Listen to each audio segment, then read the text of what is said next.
Hello, hello, hello, everybody, and welcome so much to this next episode of Transplanar RPG. Thank you so much for tuning in to Arc 4, Episode 2 here. My name is Connie, my pronouns are they, he, and she, and I am your GM and executive producer. And I feel very sad that C is not here today. As you'll see, they are missing from our overlay, but Oka's nice butt is going to be where their webcam used to be, so hopefully we won't miss them too much. We did get to pre-record some really cool Oka scenes that I'm very excited to share with you all today. But before we get to that, a little spiel about Transplanar RPG. What is this? Why are you tuning in? Who am I? Why are you here? Transplanar RPG, if you don't know already, is our transgender, people of color-led, 100% homebrew Dungeons & Dragons 5th edition live-streamed actual play campaign set in an original non-colonial anti-orientalist world. Like I said earlier, I'm your GM and producer Connie. My pronouns are they, he, and she. You can find me on Twitter, Itch, and Patreon at by_Connie-Chang. That's BYCONNIECHANG. With that out of the way, I'm going to pass along introductions to Lyra. Hello, everyone. My name's Lyra. I use they, she pronouns. I am the artistic director of Shout, Minnesota's trans and gender diverse voices. Slow down, Lyra. An all-trans me-led choir based in the Twin Cities. Check us out on Facebook and Instagram at Shout Minnesota. And I'll pass introductions on to Erica.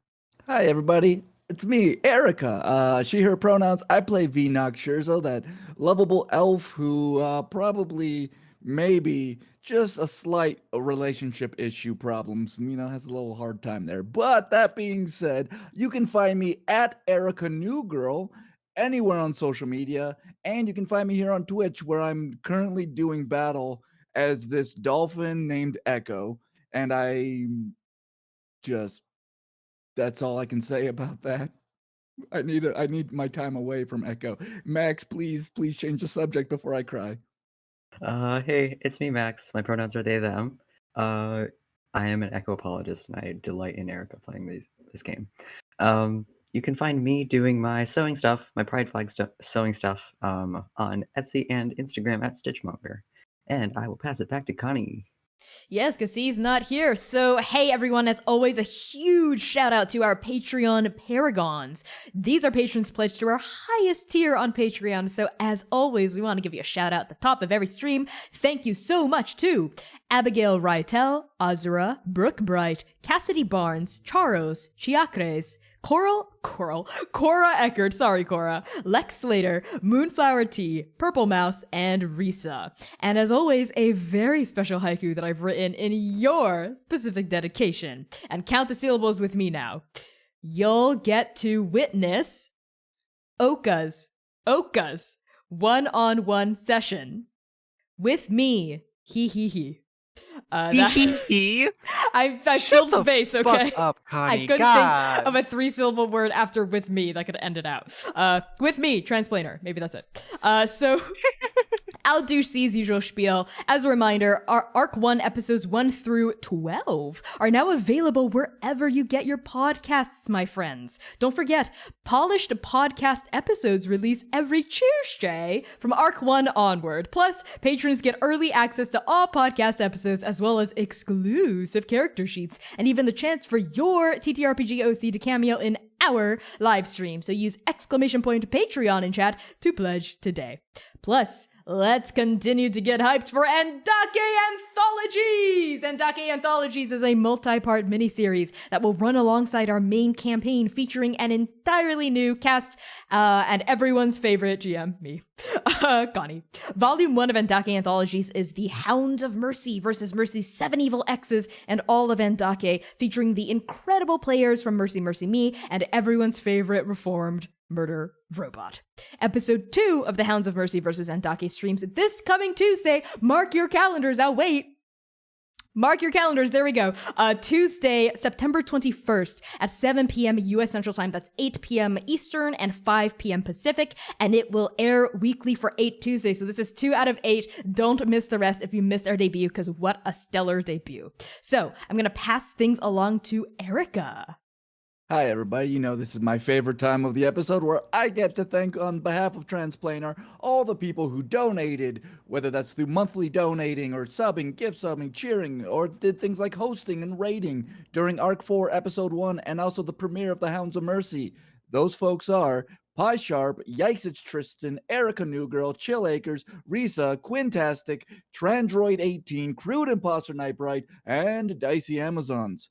Moving on to this episode, just like in our past 3 episodes, we are divesting from Twitch's subsystem until Twitch gets its shit together.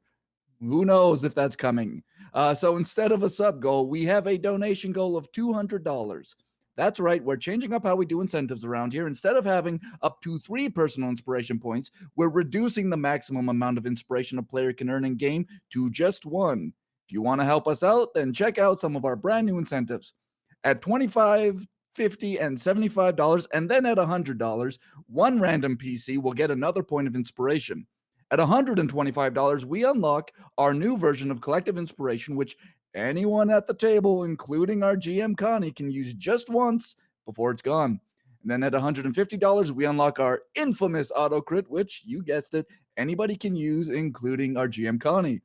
And finally, at $200, we get a huge lore drop from GM Connie.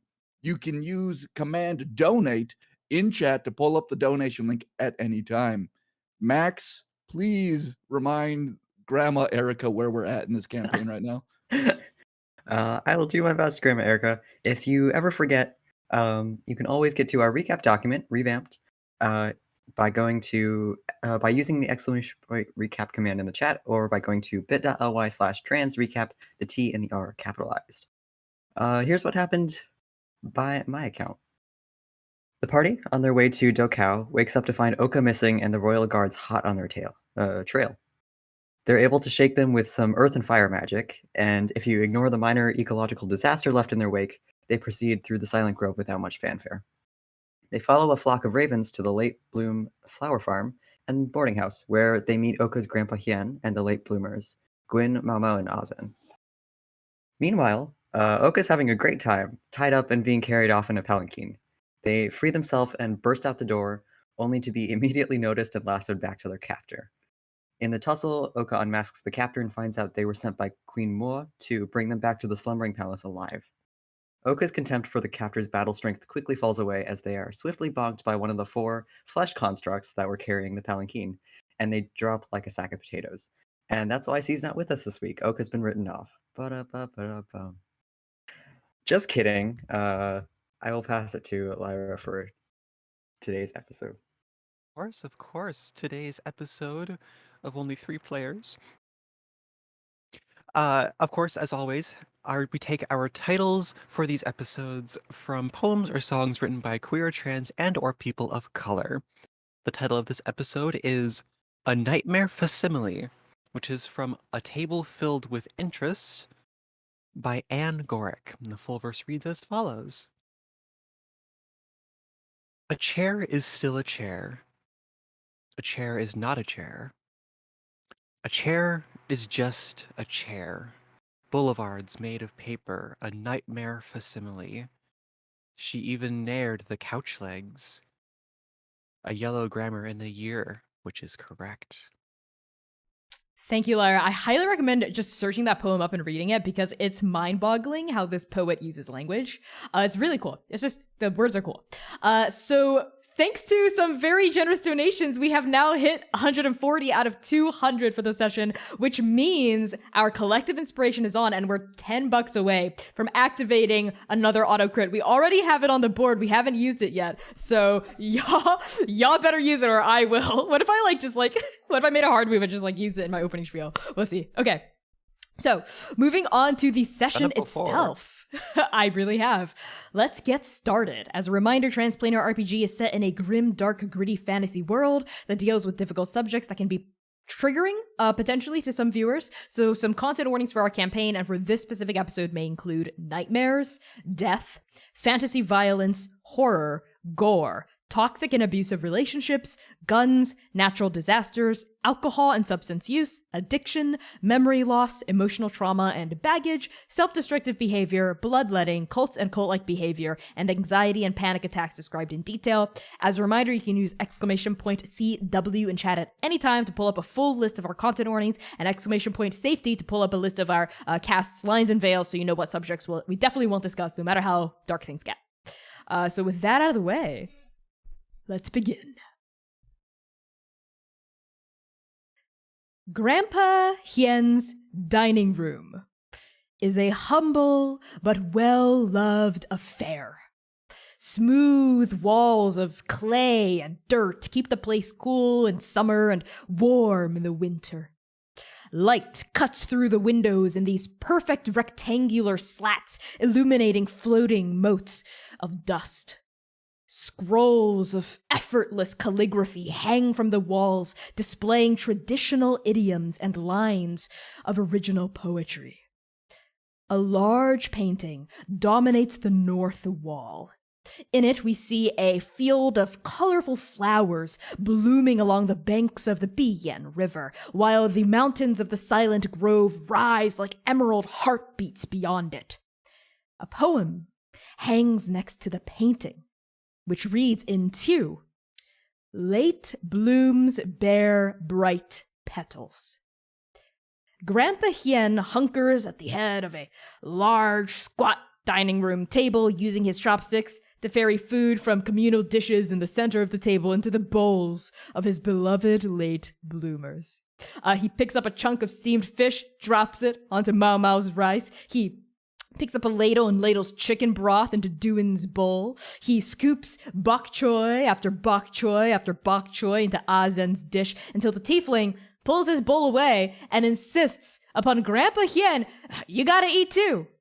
And so the old drow finally settles back into his wooden seat, starts eating this deliciously home-cooked meal alongside the three late bloomers, and of course, the four of you.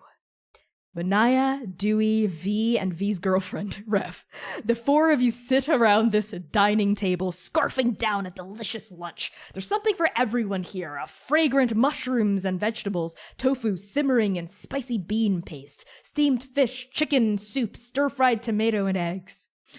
Dwin looks shyly at your group as he eats this giant, massive lumbering half-orc with an attitude like a tiny little lamb.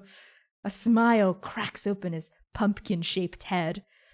We don't usually have such an ostentatious lunch, but Mao Mao told me to make something special today. Right, Mao Mao?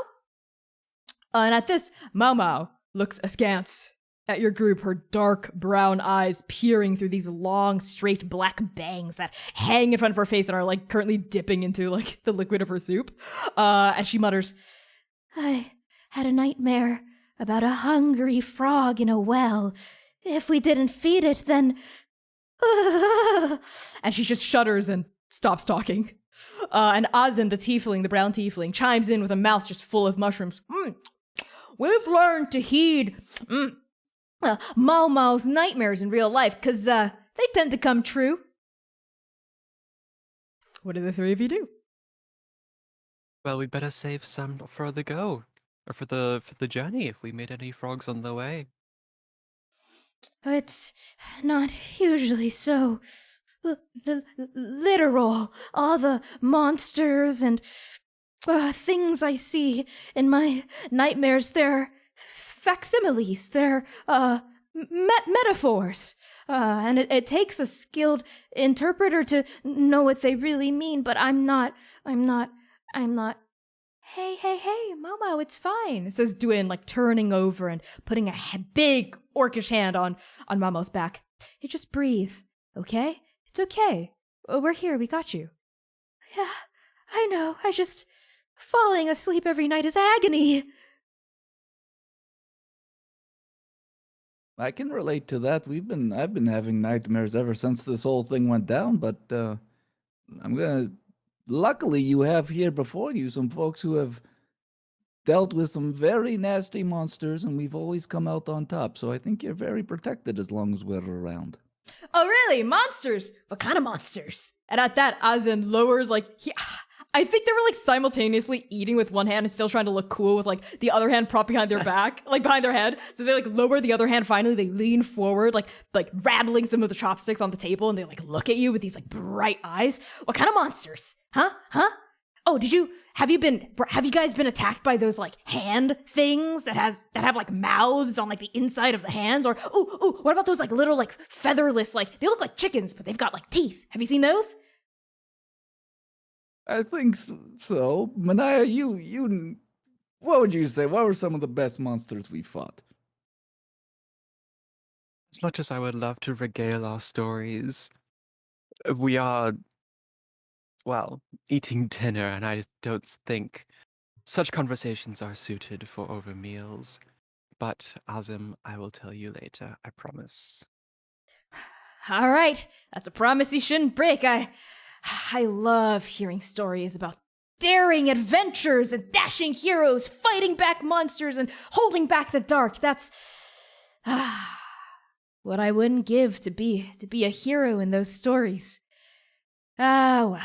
And Ozin like settles back and puts his hands back behind his head. You've got what it takes. You really think so? Oh, well, that's what Grandpa Hien always says about us. Even though we're late bloomers, doesn't mean we're worthless. It just means sometimes it takes a little bit of time for our shine to come out. Right, Mau Mau? You don't want to see my shine, trust me. It's more of a black hole than Galtanger's light. Oh, Mau Mau, it's fine. And Dwin keeps like stroking Mau Mau's back.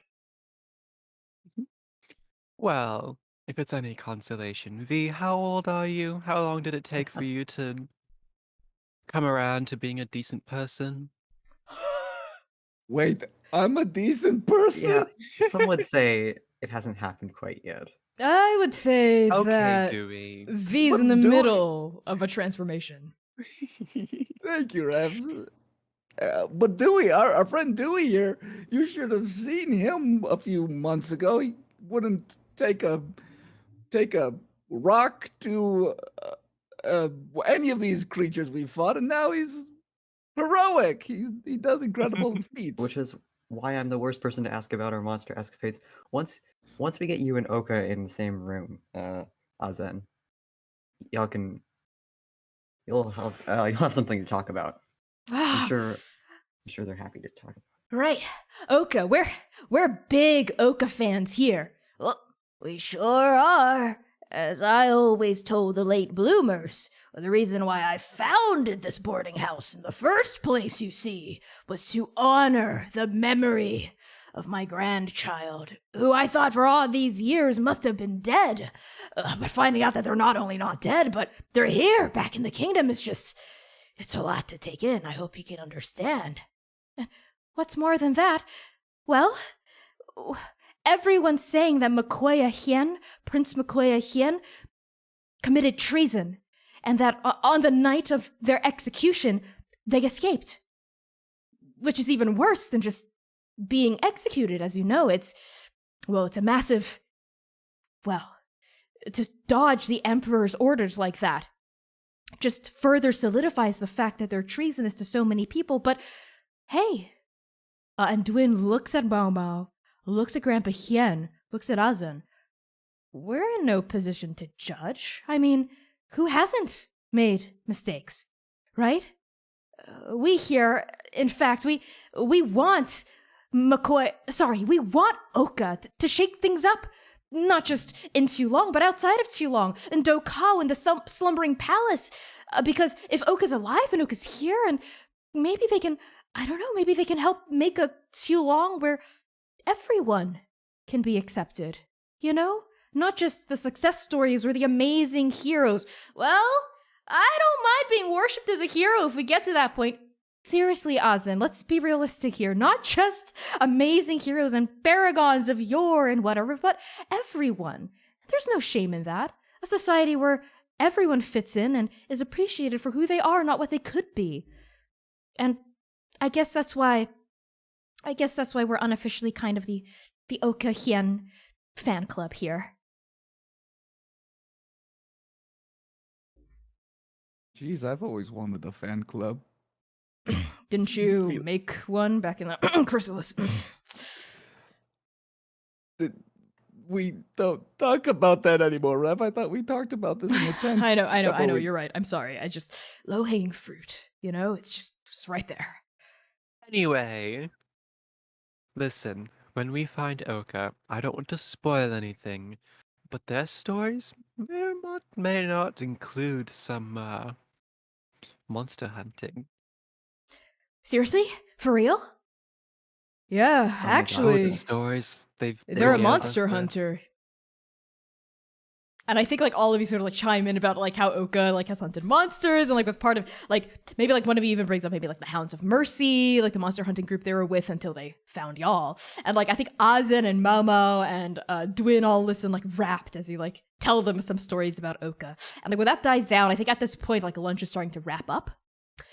Grandpa Hia says, "Well, it's been a pleasure to feed your bellies and water your throats with some good tea, some good beer, some hot water. But I think the time is ripe for us to try to find Oka. Wherever they are, I hope they're okay. I hope they're not in danger." Knowing how things have gone for us this whole past, since the catastrophe, they're probably in danger. So, we should probably talk about if someone was to be kidnapped, where might someone be taken if they're kidnapped here, especially if there's a very large bounty on their head. Well, as a former trainee of the Royal Guard, I can say that we have been briefed on kidnapping scenarios. And the first thing is to look for a ransom note. Usually, people who get kidnapped are nobles, or they've got money, or it's a personal feud. So, can you think of any enemies or people that might want Oka dead, or might want to ransom Oka for money? And I think, like, at that, Azen just looks pointedly at a wanted poster that's, like, hung up on, like, a nearby pillar that has, like, Makoya Hien's face, like, 100,000 gold, like, wanted bounty. Dwyn looks back from it. Oh, right. Of course. But there are a dozen different sellswords, a dozen, like, thousands of mercenaries in Toulon. How do we know which group or which individual actors kidnapped them? Wait a minute. Mao Mao. And at this, all the late bloomers and Grandpa Hien turn to face Mao Mao, whose bangs are now like soaked. They're just slick with oily soup. And like she pauses in the middle of like slurping a wonton and like lowers the soup spoon. Yes? Dwyn? Mao Mao, I'm not gonna force you to do this, but do you think you could do the glowy eye thing? The glowy eye image thing? Please? I don't know. It takes a lot out of me, but if you think it'll help find Oka, And Azen explains, Momo can do this thing where her eyes glow and she can project an image onto the... It's weird, it's kind of freaky, but that's how we know she's a real dream prophet. Nightmare prophet. Right, nightmare prophet. Well, this sounds like a wonderful trick that I want to see. I don't know about either of any of my friends here. What kind of glowing eye? Because last time we saw glowing eyes, that didn't go super well. Momo, are you sure you want to do this? We're not going to pressure you into doing it. I know the kind of psychic toll and physical, how much it takes out of you. No. Grandpa Hien, it's okay. I want to help. I want to be useful. I want to... If this will help Oka, if this will help you all find your friend, then I'll do it. All right. Be All right, careful, folks. all right? Stand back. Mama needs space.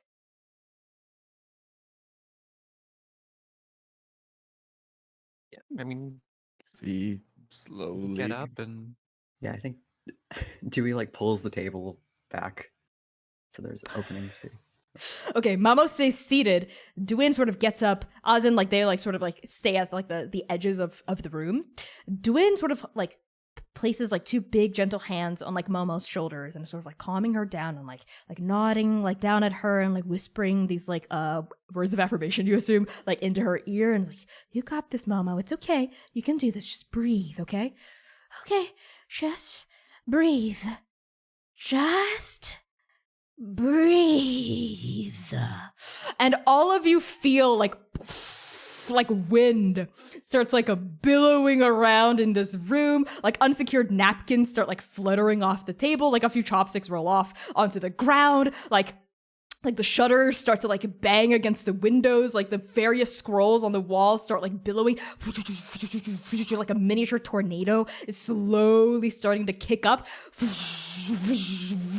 Faster and faster, and Mama goes, breathe, breathe, show me where they are! And like she's like flung back into her seat by like some like the magical force, and like her bangs just fly up and part around her face, and she opens her mouth and her eyes like fly open wide, and it's sort of like entering the Avatar state. Like her eyes, like light shoots out of her eyes, like pure white light shoots out of her eyes, and also shoots out of her mouth. It's kind of terrifying, and she's like almost like in the middle of like being seized by like a rapture, right? But Dewey is like holding her from behind, like still like muttering those affirmations into her ear, but it's like looking away from the light, as the light emits like an actual heat.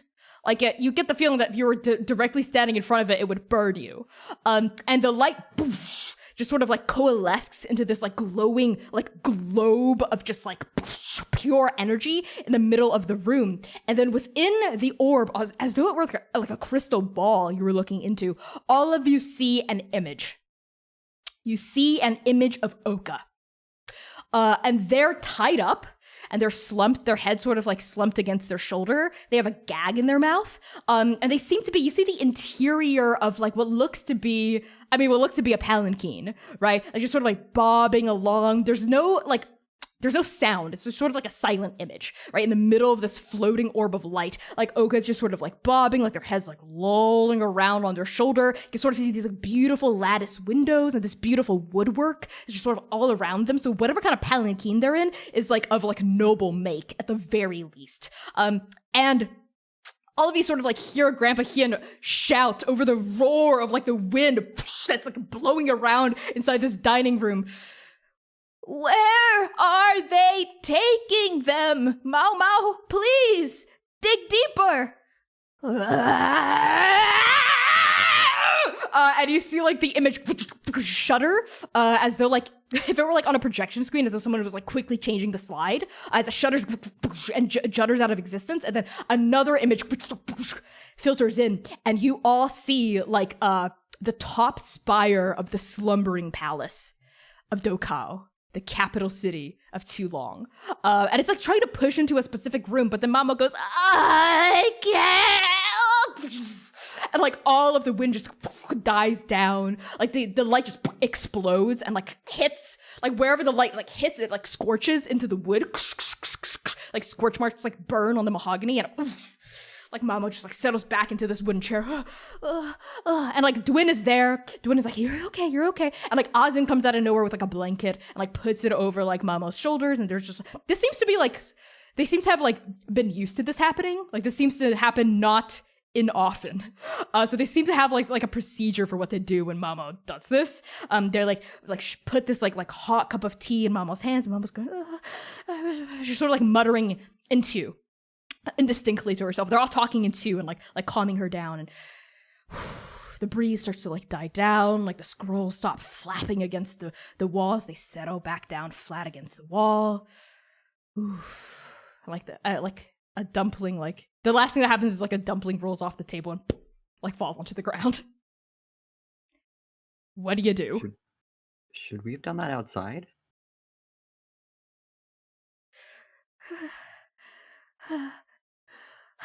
Mama seems a little catatonic, is like taking it in. This took a lot out of her, you can surmise it. Grandpa Hien, who's like sort of hovering around her, goes, No, it's okay. The last time this happened outside, well, let's just say that a cow that was nearby is never the same. Well, let's protect our cow friends. Thank you so much for that, Mau Mau. That was really quite incredible. I kind of want to see it again, but no pressure. Hey, Momo can't do that again. It takes a lot out of her. Okay, don't worry. I'm not. I said they were. So about those visions. Uh, Looks like we may have to break into a palace. V, you look way too happy about this. Can I just bring that up? Can I just state that for the room, for the record? It's just this wouldn't be the first time I've broken into the slumbering palace, and I'm very excited to take another crack at it. What? When was the last time you broke into the palace? How did it go? What did you Um, steal? Well, Did anyone see nothing you? actually. I didn't. Oh, it was a long, long time ago, and then let's just say that it was a nightmare. It was a nightmare, friends, and I. But we're not. We don't have to go into the library, right? So we should be fine. It's fine. This is fine as long as we stay away from the library. You Everything's- broke into the library of the slumbering palace? Some say that's more dangerous than breaking into the royal vault. I mean, maybe I was inside of a royal vault. I don't know. It was a long time ago. It was scary. There's a blank spot somewhere in there that I feel like I'm forgetting, but it was an adventure, and there's the good news is there's ways of getting in. Yay! Good news. Well, how long ago was this? Security has been significantly increased since the cataclysm. Well, let's see. This was before that, but after that, and I don't. Oof, maybe. Was it? Gosh, has it already been almost 50 years? Gosh, that's a long 50 time. years? That's a long time ago, V. What can I say? I've been around for a little while. Oh, perhaps you can help us formulate a plan to break into this slumbering palace. Well, last time I broke in, we had someone make a storm. I had a rope. I don't recommend the rope strategy, actually. If I could do it over again, I would not recommend the rope strategy. So perhaps we find other ways to sneak in. We won't need to Like sneak what? in. Sorry, go ahead, Manaia. We won't need to sneak in if we can intercept them on the way. Are there any paths that go directly from the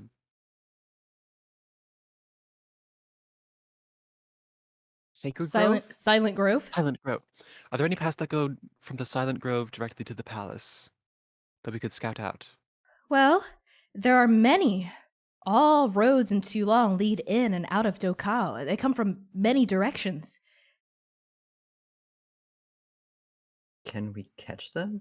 I mean, we have a couple of oxen and one elk.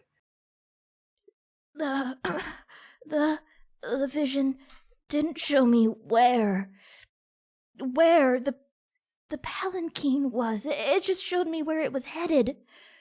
I don't know where, if they are even in the Silent Grove. I don't know where they could be. There's that many roads, it'd take too long to search. All right, V. Yay! Yay! Says Azen. Like, V and Azen look to be the most, excited about this. Yes! You and Ivy, we're gonna get along just famously, I can tell. Well, if as long as I can trust you as far as I can throw you, that's all I need. Throw me, now! And Azen, does, a running jump and leaps into your arms. Can I just do some type of leaning down and flip them up and see how? Where Okay, they make an fly? acrobatics check. Yes. Oh gosh, that's not good. Well, what's my? We have the auto crit. We do have the auto crit. No, I'm gonna say 7. It was a 7. Okay, A Not very- 7. Okay. You drop them. You flip them over your head like you wanted to, and they fall. Poof! And they fall on their big rhino horn. Poof! Ah! And they like roll around on the ground. Ah! Ouch! Wow, that went a lot cooler in my head. Ugh. You're supposed to make eye contact before you do something acrobatic at somebody. I'm Don't sorry, you I'm know? just pumped. We're breaking into the slumbering palace, friends. Shut we're up. breaking in. Yeah, we're breaking in. Shut We're up. breaking in. We're breaking. We're breaking in. Probably be quiet about that, right, Dewey? And we're gonna Dewey. zoom out of like, and we like hear we're breaking in, like vibrating, like off of like the straw thatched roof of this home. We see like a flock of birds take flight from like a nearby tree, and like a farmer in like her field go, huh? And we're like zoom back into the dining room.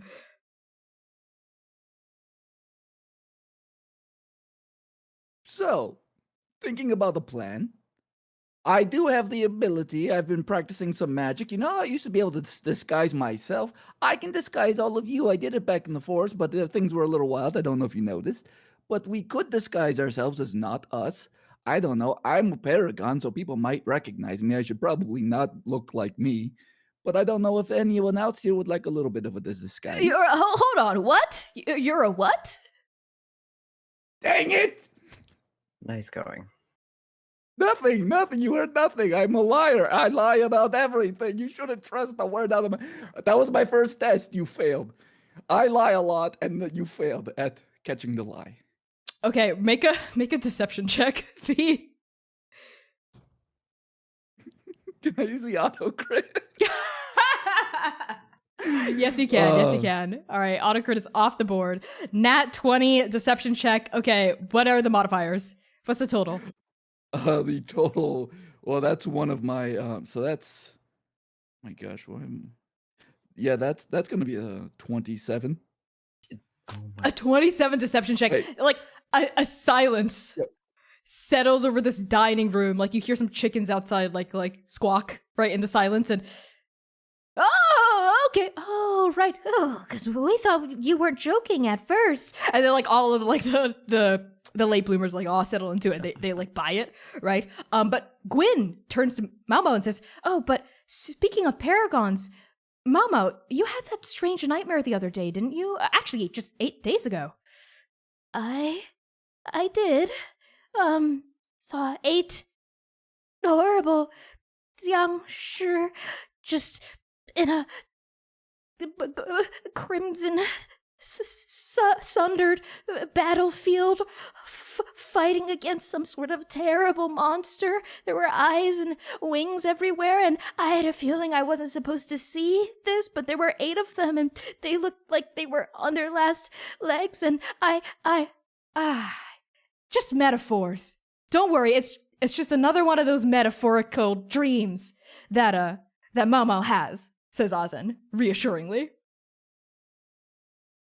Manaia looks at the party just with that look.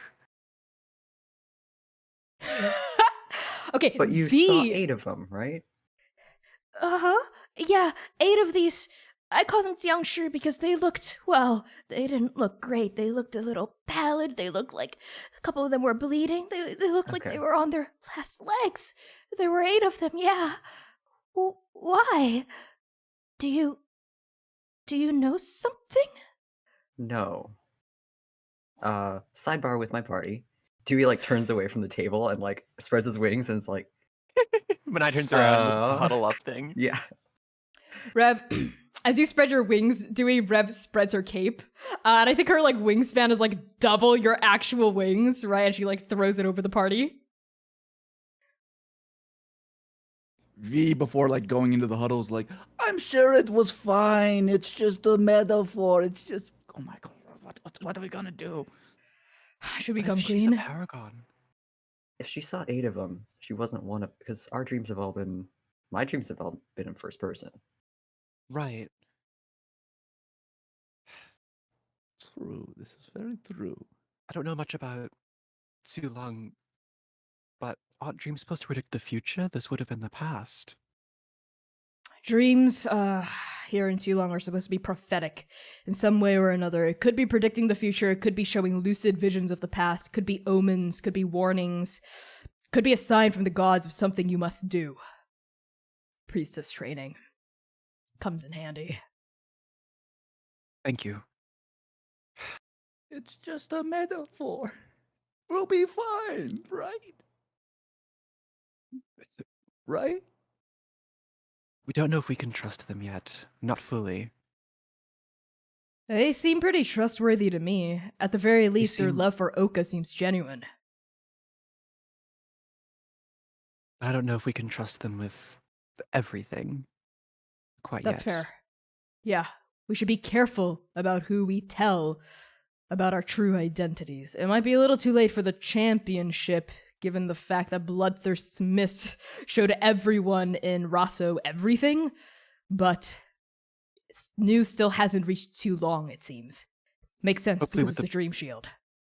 Hopefully with the borders closed, the news hasn't gotten here. Exactly. Why don't you all make a group stealth check to see how well you're shielding this conversation from the late bloomers who are literally right there? Oh, I got a nat 20 plus 2. Okay, Dewey is cruising. Yes, my wings are soundproof. You class blindness deafness with your wings.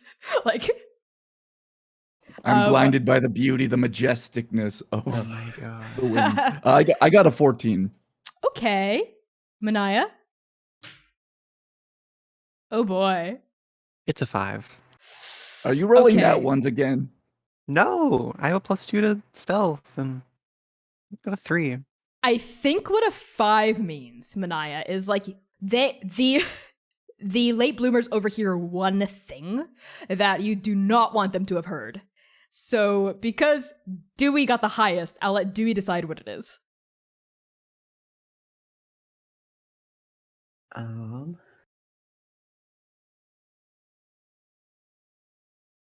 I think the part where we say, well, the news hasn't reached too long yet. Okay. So that's good. With that, Grandpa Hien says, What news? What is it that you're conspiring about in that corner? We have an Oka to save. We have to hurry. I can't lose my grandchild again. Manaia loudly says, "Right, V, you'll get us into the palace. We'll follow your lead. You've done this before. And as hesitant as I am to say it, I trust you." Perfect. I think I have an idea. and I think Oh. as we sorry, go ahead, Manaia. And Manaia stands up and turns around and is like, "Oh, no, we were just discussing how we were going to get into the palace. It's clearly lying." Right. Oh, okay, I see. Well, we'd like to be a part of this huddle, too. Come on, Azin, Momo, and Duin, actually. Why don't the two of you just... Yeah, I think I'm going to take care of Momo here. All right, sounds good. You and me, then, Azin, come. And hear a thump-coo, thump-coo, thump-coo, as Grandpa Hien joins your huddle, like leaning on his cane, and Azin joins it as well. And Azin's like big rhino horn, like nestles in between like Dewey's wings, and like Rev's cape. Says, "What's that about a plan?" And like looks at you, V. All right. So, I learned this con one time. What if all of you are some type of, maybe you've kidnapped someone who is very valuable. I don't know, perhaps an Oka. And you've come to the castle gates with said Oka, and you've decided that you're trying to get the reward. What if we get in that way? I call Oka. I want to be Oka. Me. Please, pick me. Me. Hey. Azin, calm down, please. Pick me. I want to do it. It's going to be very dangerous. And I don't know if you can handle if they lock you up, what they might do to you. Wait, I Are might you get willing locked to up? go to the dungeons for this? And Azin just sort of like deflates like a pop balloon. I I guess not. But I want to be a part of it somehow. I want to. This feels like a big deal, and I want to be part of something for once in my life. It's okay, Ozin. Don't worry. You can still be a part of this. You're a lot smarter than you give yourself credit for. All right, then. If it's not going to be Ozin, who's going to be Oka? And I think on all of you like looking at each other, deciding. Speaking of Oka, we're gonna cut to Oka. And what this means out of character is I'm gonna bring us to like a pre-recorded little scene that I did with C before this. And the party is going to watch this as the Twitch chat watches it as well. So I'm gonna do the cut in 3, 2, 1.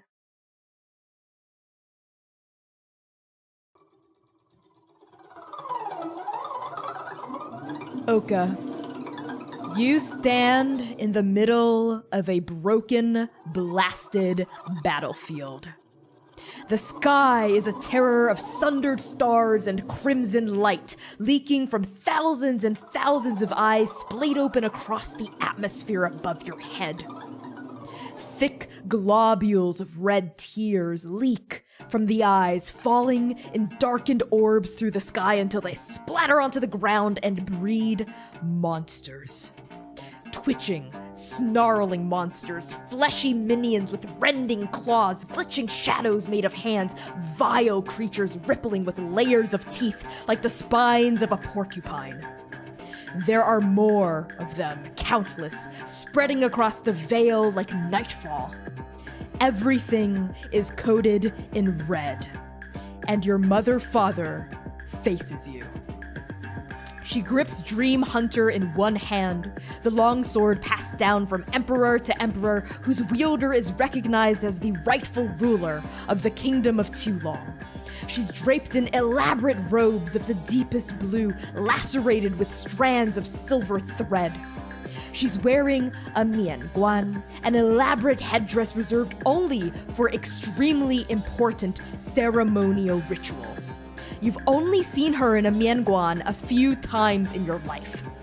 This headdress is comprised of a crown, upon which is affixed a flat wooden plate covered in fabric. 8 cords with threaded pearls dangle from the front and the back of the plate. The swinging of the strings obscures your mother-father's face as she stares you down from across this nightmare. And then she speaks. What are you doing here?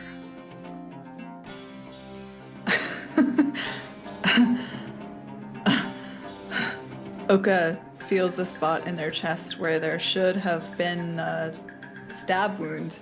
Every other time there had been a stab wound, and they just kind of cock their head. Even in my dreams, I can't see your fucking face. Your dreams. Your dreams, child. You are mistaken. This is my dream. No. No, it's... What? What did you just say?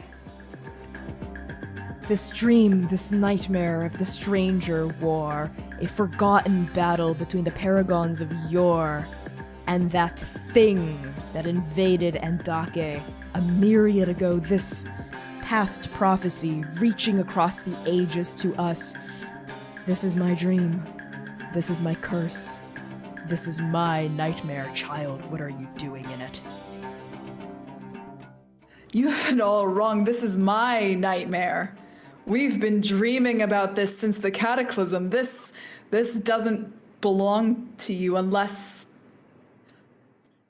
No. No. No, no, no, no, no, no, no, no, no, no. No, this is just a nightmare. This is just a nightmare. This is just a different nightmare. This is just a different nightmare. Child. And you feel compelled, like, it's like space and time collapse, similar to how you just suddenly, like, the thought pops into your head, similar to how Juan had sort of collapsed space and time to get to Wang Boixian and to get to all of you while you were in the dream shield. Space and time just collapse around you and your mother, father, and you're pulled forward by a thread of the weave, like it's hooked into the inner side of your navel, and you're just pulled. And in just like a fraction of a second, you are in front of her face, and you can see in the slats of like the slivers of her face that are revealed between the dangling pearls, you see your mother, father's actual face. Have you ever seen it before, Oka? I don't know. Have I ever seen it before? Should I roll to see if I've seen it before? Roll a d20. Give me a fortune roll. An 11. I think you've seen it once. On the night of your exile, Oka, the Emperor revealed their face to you. And I think as you're like pulled up toward them, seeing their face again sort of flashes you back to that night, right? So we're in a flashback in the middle of a dream. As like I think we're in a flashback and a dream and a flashback and a dream and a flashback. Exactly, that's how this works. There's like a bolt of lightning, and we see like storm clouds coalescing above the night sky. Even like the bright, like starry light from Andake's like starscape is not strong enough to pierce through these looming storm clouds. We're gonna lightning crashes again, thunder booms, and rain lashes against a window. A high window on a palace swathed in darkness. A chamber in the slumbering palace. The chamber where your life, Oka, changed forever. We're pushing in through the frosted pane of this window, right? I think the memories around what the interior of this atrium are really fuzzy, so it doesn't matter. Like, we don't know if there are bookshelves in here, we don't know if there are chairs, because it doesn't matter to Oka. All that matters to Oka is that they, as Makoya, are standing, their long hair sort of plastered with sweat and the rain, right, and the humidity, like, plastered along their face, looking up at this figure, your mother-father, that looms larger than life, up a flight of stairs that stretch like infinity. At the very top, we see a partition with her frame, her shadow silhouetted behind it, almost like a halo of light fanning out from behind her, like so imposing, like literally like the man behind the curtain, right? And she says to you, for the first and the last time, I will show you my face, because it will be the last thing you see before you die. And I will give you this honor. Say your prayer, child. Oka says nothing and just tilts their head down to where there's this massive,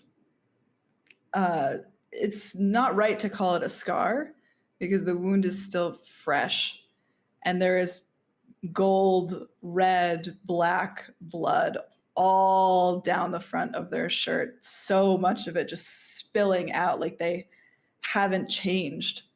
They're just covered in blood, and they tilt their head down. I didn't want this to happen. I didn't know. I had to save them. I had to, and I won't. I will die for that if you think I must, but I won't apologize for it. Your mother-father pushes the partition, like opens it, I think, for the first time in your life before you die. You see your mother-father's face. As someone hands her Dream Hunter, like from off screen, doesn't matter. And she wields this sword that is to be your executioner's blade.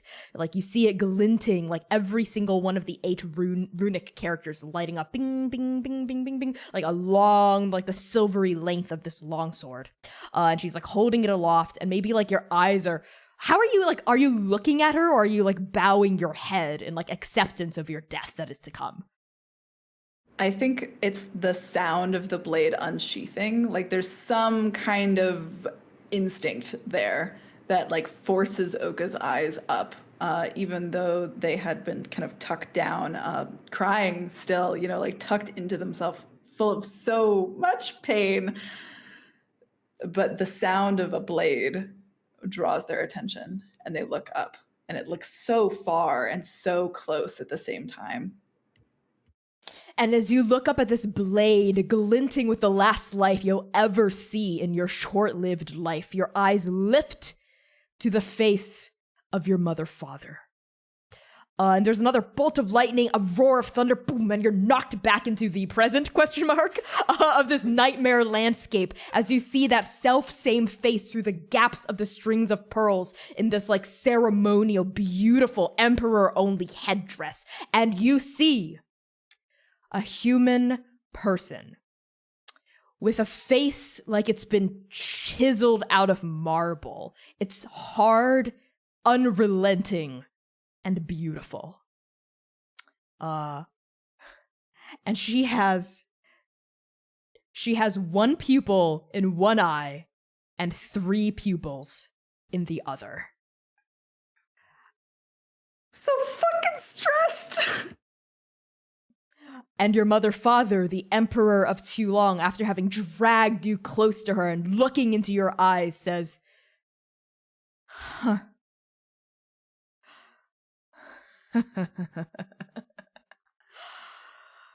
Oh, child, you're a paragon too."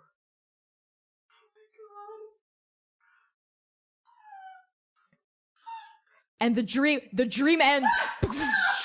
The dream just like disappears and disperses all around you. It implodes, and Oka, you gasp awake.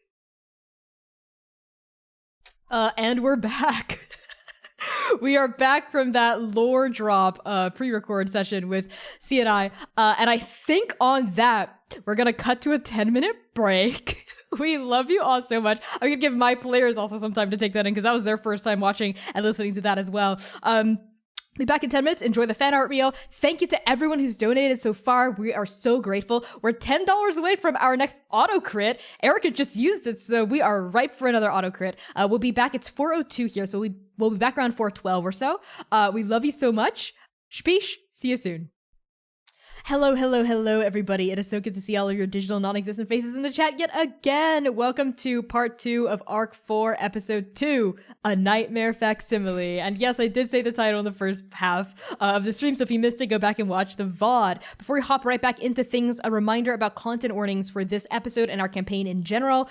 Transplanar RPG is set in a grimdark, gritty fantasy world that deals with difficult subjects that are potentially triggering to some viewers, so please take care of yourselves. Content warnings may include nightmares, death, fantasy violence, horror, gore, toxic and abusive relationships, guns, natural disasters, alcohol and substance use, addiction, memory loss, emotional trauma and baggage, self-destructive behavior, bloodlettings, cults and cult-like behavior, and anxiety and panic attacks described in detail. Use !CW at any time in chat to get a list of these content warnings populated down there for you, and !safety for a list of the cast's lines and veils so you know what subjects we definitely won't cross the border into. So with that out of the way, let's drop back into the session. Manaia, V, Dewey, and Rev. The 4 of you are huddled inside the late bloomer's flower garden, flower farm, and boarding home, where I think at this stage you're coming up with a plan for how to break into the slumbering palace and hopefully bust Oka out, right? Because for whatever reason, whatever mercenaries have them, whatever sellswords, whatever agents have Oka in their grip, they're ferrying them to the beating heart of Dokao, the slumbering palace and the royal castle where the Emperor of Tulong herself resides. So I think this is maybe like a montage moment, right? As you're like preparing for what to do. And I think like the last thing we left you off on is like Grandpa Hien being like, so who's gonna pretend to be Oka? We're gonna cut back in like on that second as like all eyes are looking at each other. And then I think Grandpa Hien and Azin and Rev's eyes all fall to Dewey. This seems like a fair plan. What do you think, Dewey? Have you ever wanted to be locked up in prison, perhaps? You know I love being locked up, which gives me all the motivation I need to bust out. I don't trust you to be able to bust out, but you are the closest in size to Oka, in case our minor illusion or disguised self wears off. I'm still a foot off, but I think V is much better at talking her way into things. V's the only one who can speak too, and we need someone who's not bound and gagged to deal with the guards at the gate. What do you say, V? Dang it, I really wanted to be Oka. Fine, I will turn Dewey into Oka. We will bring you to the palace. We will get inside. Hopefully they take you away to be locked up, and I assume you can do your Dewey-like things to invent some type of gadgetry to escape. And when we're inside, perhaps we, Manaia, myself, and Rev can find some type of way, some type of distraction to get away from more palace guards, and maybe we can meet up in wherever they may be locked up. There's no telling they won't just take Dewey Oka at the gate and turn us away. This is true, but a real crook always prepares for the possibility. I mean, if I have to run distraction and get Rev and Manaia in, I can do that. Okay. If we need a distraction. And Manaia looks at the late bloomers. Oh, okay, yeah, we can totally run distraction. In fact, and Ozin's gonna turn to Dwyn. Dwyn, you worked at the Slumbering Palace, right? You think you could get us some, like, I don't know, Imperial Guard uniforms? I don't know. It's been a while since I dropped out, and I suppose I can ask. Better than getting real uniforms. V, if you can disguise us as guards, Dwyn, something that might be more helpful is maybe a map of the palace, layout, where things are, so we know where we're going. Oh, okay. Yeah, I have that. I mean, they confiscated all materials like that after I got kicked out of training camp. But I remember it pretty well. I think I once told you while we were, like, drinking a lot of baijiu the other day, as in, I once, like, gave you the whole rundown on what the palace is like, but I don't really remember. Can you recall from memory what I told you about the palace? That might be the closest thing to a map we can give you. Yeah, I remember it. I remember that night.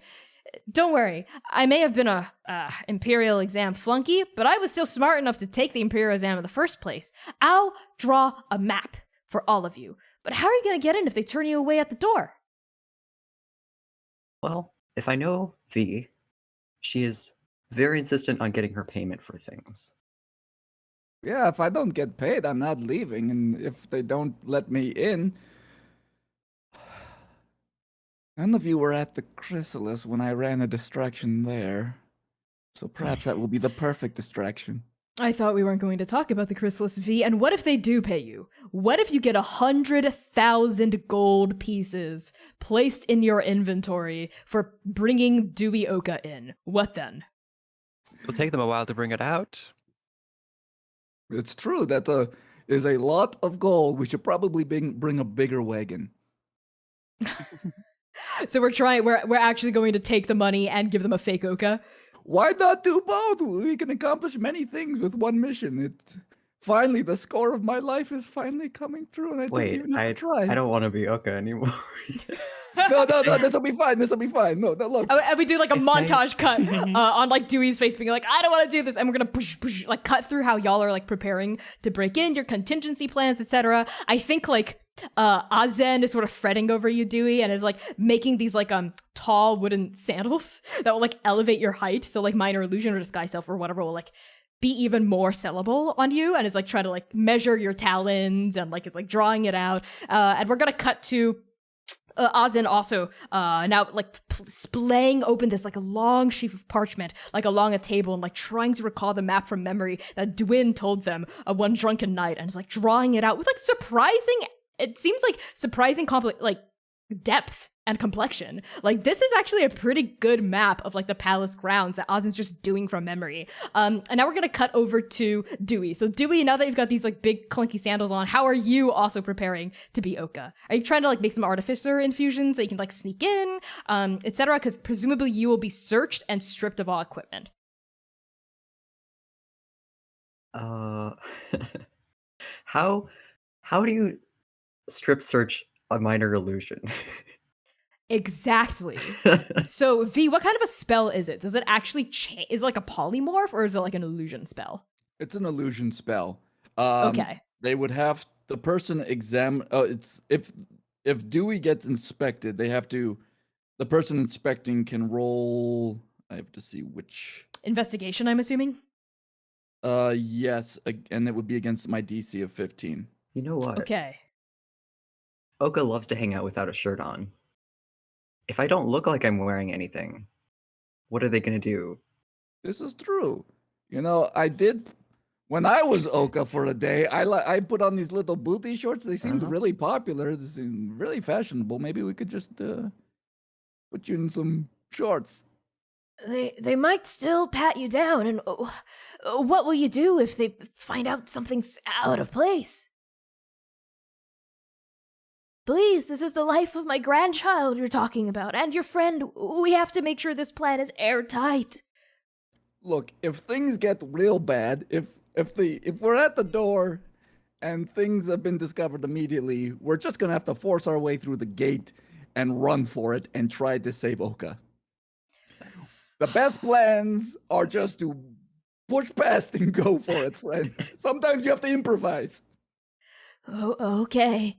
Okay, I don't like the sound of that, but if it will help keep Oka safe and if it's the only plan we got, then let's do it. We're gonna pan over to Manaia. Manaia, how are you preparing to sneak into the palace? Manaia has, maybe for the first time in a long time, no, never mind. Nope. She takes off her cape of leaves.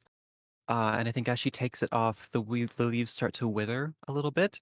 Not falling off, but sort of matching how she feels as she slowly folds it up, saying out loud a prayer not only to the Princess of Leaves, but to Nali, but to Goya? I think her name's Gora. Gora. Gora, I'm pretty I sure. think it was Yeah. Gora. Yeah. But to Gora and to Oberon, and to the seasons, as she folds it up and puts it in in her one of her what am I saying? One of her pockets, little satchel things. Okay. Is that you're just taking off your cape? Are you preparing in any other way? I'm hoping that her armor will get disguised. Yeah. Okay. And what about you, V? V is going to Rev and Manaia and asking like what kind of disguise they would like, because it would be more beneficial to keep them both in the relative shape. Like the more I change their shape, the more chance there is of them being discovered. So we're just like chatting about like what kind of disguises they want and stuff like that. And Okay. also, if V can get some time away from everybody for like 4 hours and use the trait to meditate for 4 hours to get the benefits of a long rest, she'd be very happy about that. Well, it's gonna take you like 2 days to get to the capital, so Oh, you can like perfect. you can try to take a long rest on your way in to the capital. Which, speaking of which, are you gonna be taking your carts and your oxen and Oka's elk, or are you gonna try to like procure like a palanquin or like some other sort of like vessel to carry Oka in? I guess. Well, that should be like a role play. Like, if I think, friends, that we should probably not use our own cows and elk, because you don't know, we might have to end up abandoning them in part of the mission. Are we being disguised as gods or hired hands? Because if we're hired hands, we can take whatever we want.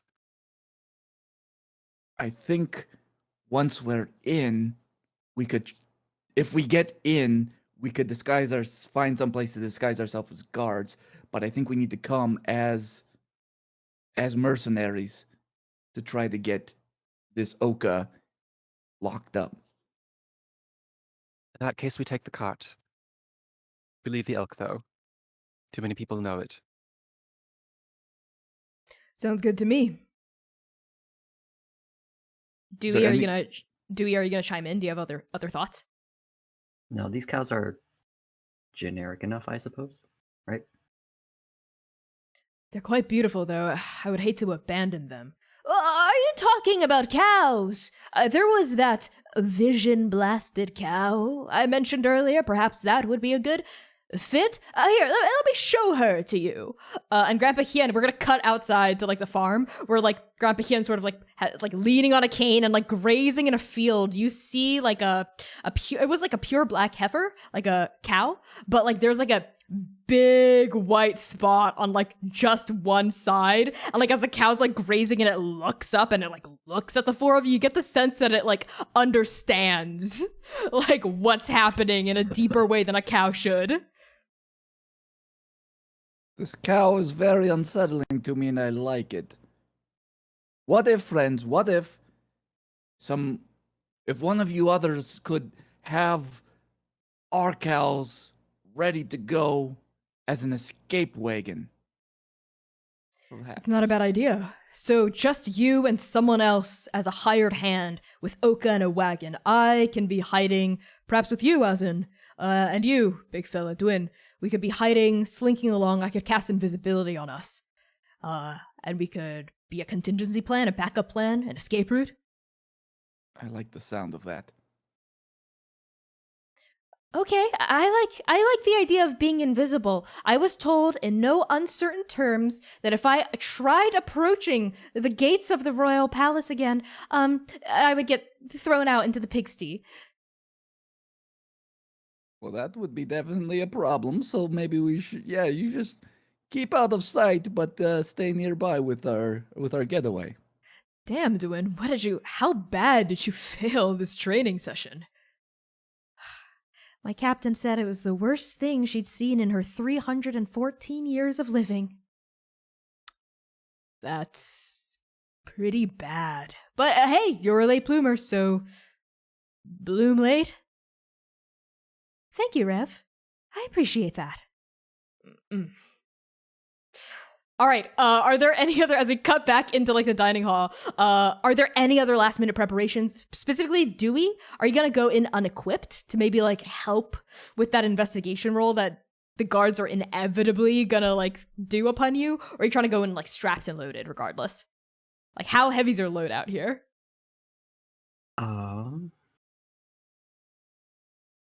I think that Dewey is, because I don't want to redo my armor. I don't know what my armor class is if I doff the armor. He's just wearing his... Yeah, you know what? He's gonna match Oka and just wear his cargo shorts, and they're just like stuffed to... He's just like, his mega wrench, which I canonically made collapsible, is just like stuffed down into his pants. He's got like anything he think that could be helpful, just in the pockets. They're like bulging and incredibly awkward looking, but once the disguise goes on... Okay, I need you to tell me, is this a light, medium, or heavy loadout for Dewey? Even though your shirt's off, cargo shorts are on, but you're trying to stuff it full with gear, which is gonna, like, if they're patting you down, they're gonna like, what's this? You know, so that's pretty obvious. So if it's a heavy loadout, then you can have access to basically everything on your character sheet, but the DC is gonna be way lowered for the investigation check. If it's a medium loadout, we're gonna keep the DC at 15. You can have access to like 2 things on your character sheet. If it's a light loadout, you have access to like 1 thing in addition to your wrench, right, on your character sheet, but the DC will be bumped up to 20. Dewey, Huh? what if you use that little holding escape thing to put in your tools, and once... Can you move that once it's... I don't think so, and I don't think I can move it over long distances. Fair. It's not like a pocket dimension. What's I'll your go with loadout? medium. I need Medium. the Helm of Comprehending Languages Okay, just tell me what you're bringing. Helm of Comprehended Languages, got it. and my robe of useful items. I'm sorry, could you repeat that? My robe of useful items. Your robe of useful items. Okay, these are the two artificer infusions you're bringing with you.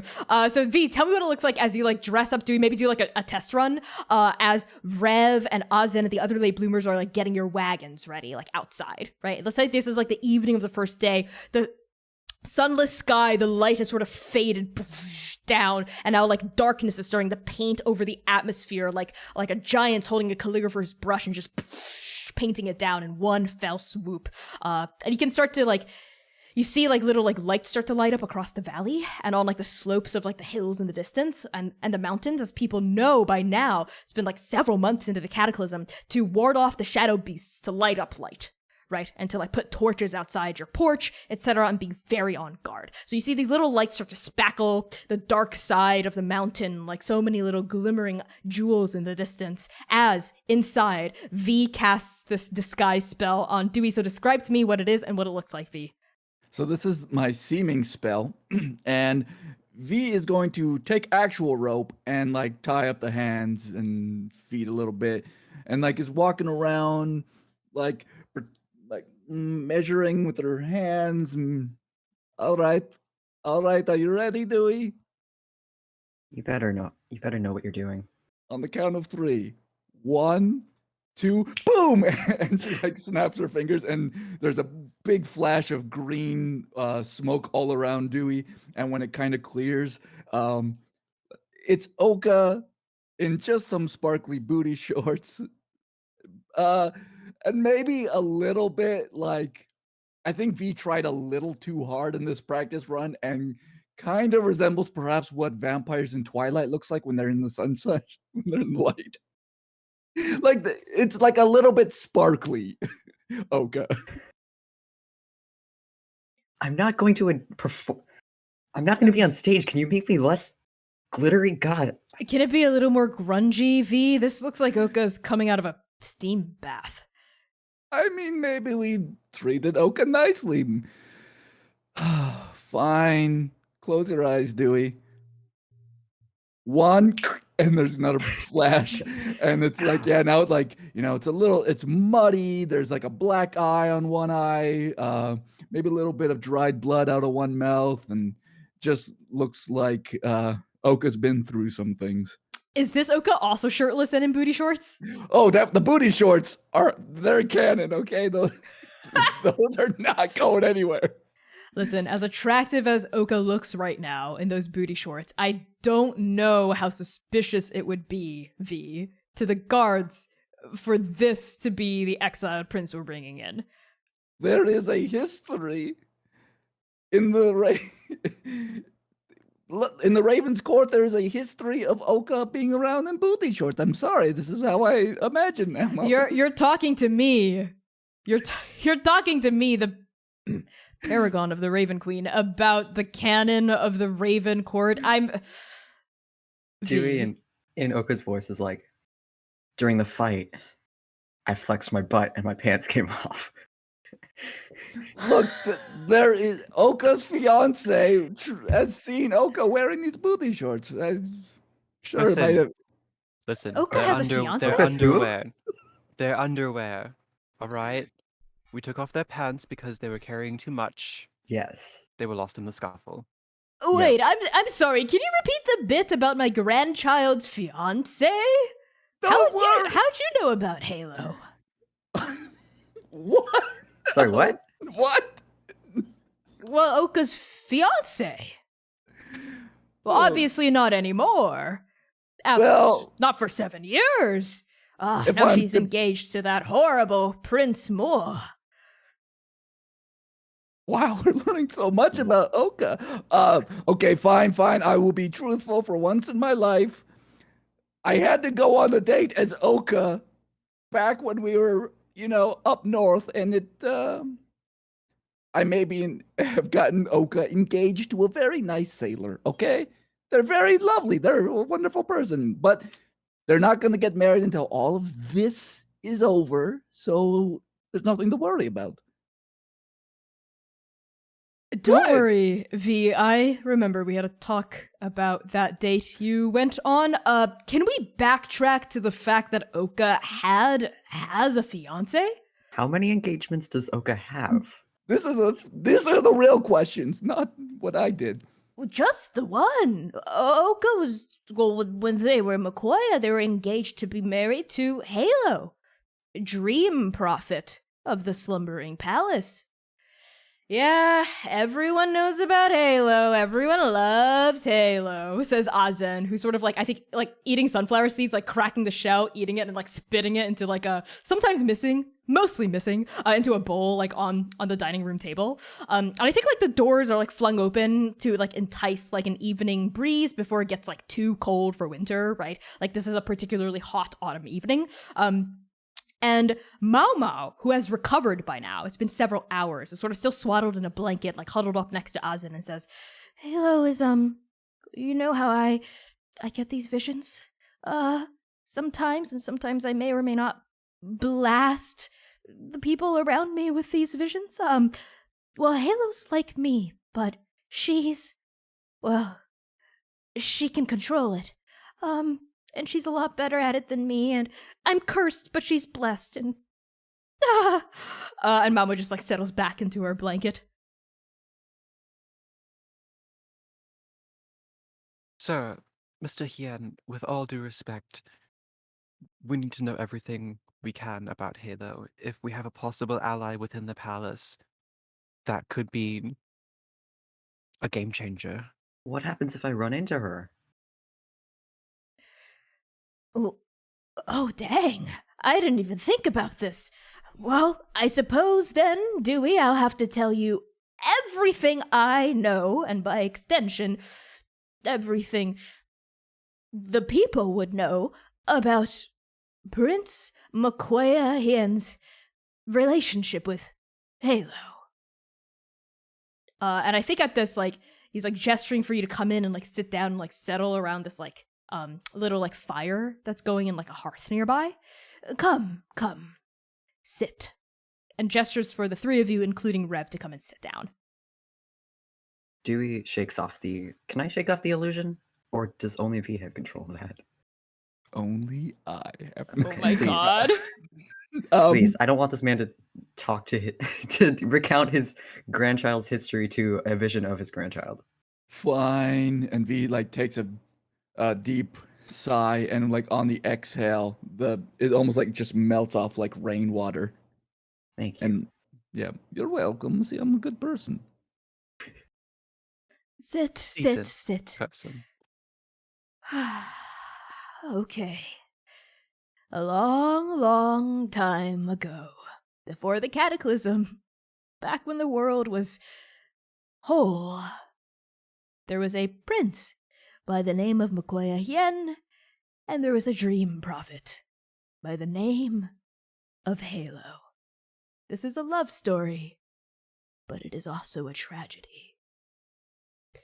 And as Grandpa Hien launches into the story, I think we're gonna now like pull out of like this like farm, like pull past all the rows of camellias and like the magnolia trees with their beautiful sweet blooming flowers, and we're gonna push along back up this hill, back up this series of switchbacks into the silent grove, past miles and miles of evergreen pine and these dark golden yellow leaves matting the floor, past various like antelopes and elk and even moose running wild in these groves, past down where the silent grove hugs this valley, farther south, closer and closer to where we see Dokao in the distance. And we're gonna cut back to Oka. And with that out of character, I'm gonna bring us to the next scene, where we see Oka's second scene.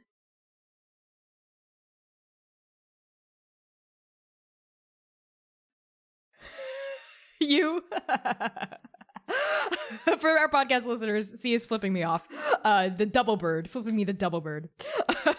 Oka, you jerk awake, gasping, sweat plastering what little hair you have to your scalp, right? And your shoulders are sore again because guess what? You're back inside the palanquin. You're tied up with double the amount of rope.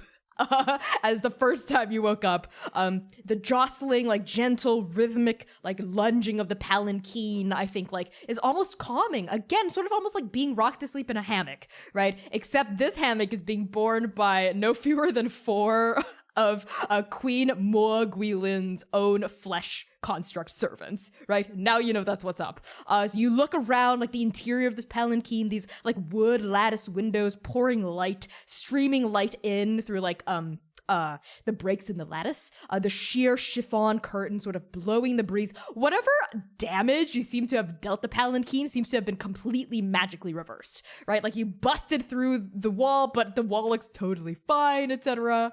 What do you do? There's not even like a little like board with some nails in it or something like that. It looks perfect. That's almost annoying. That's almost more annoying. Oka's immediately fucking annoyed by that, I think. But more pressingly, are they gagged again? You sure are double gagged. And I think to add insult to injury, like the door that you busted out of now has like a lock.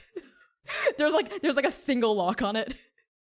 Or like a rune, like a runic inscription of like a lock spell that you're familiar with because it's written into you.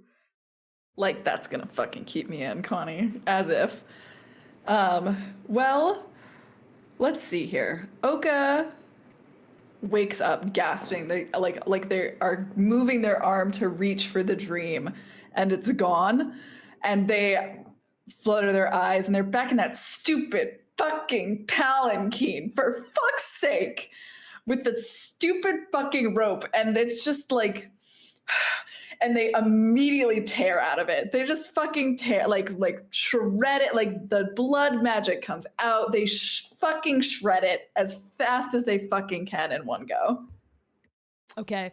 I think this makes a little amount of noise at the very least, and some commotion. I'll let you do it, right? Like without a roll, because this is just, it looks to be just rope, but you shred it like, maybe like spikes of blood coming out of your body, especially out of like, culling edge. Just completely rips the rope apart. Maybe you're even able to like use your hands to like grab the gag off. Yeah, they like bite it off. They're like, okay, you rabid animal. And I think the palanquin jerks to a stop. Or rather, it rolls to a really gentle stop. This is a nice ride, okay? Like, these constructs, like, know what they're doing. They were literally built for this, presumably. Rolls to a stop, and you hear the clopping of hooves approach the palanquin. Oka spits out a few, like, pieces of... I rolled really high on my damage dice to have to take my culling edge out, so Oka's, like... the bleeding now again. I don't know if I restored any of the damage that I took in our last fight, but I'll just take more. They were just mad, right, that they had been tied up again, but they haven't tried to break out yet, especially as it rolls to a stop. They just kind of like pause and they are staring like up and out into the middle distance, just kind of like there's only empty, distant rage in their face. I think it's just that.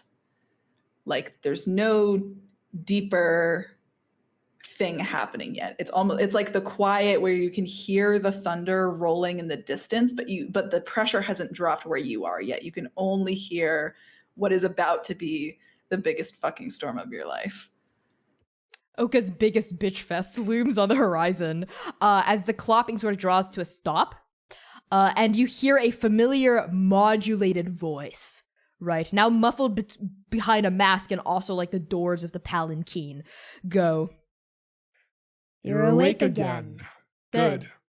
And you continue to be a fucking coward who hides your face behind a mask. I don't want to fucking talk to you. Okay then. Stay inside your little jail cell then. You don't think that I could break your stupid fucking arcane lock if I wanted to? We both know how that fight ends. You're getting to the queen. No questions asked. That was the task I was given. It is the task that I will complete. Ah, so you are just a little... What is this, an ant? In the anthill, you can't think for yourself. You must only stay on the track meant for you, just like everyone else.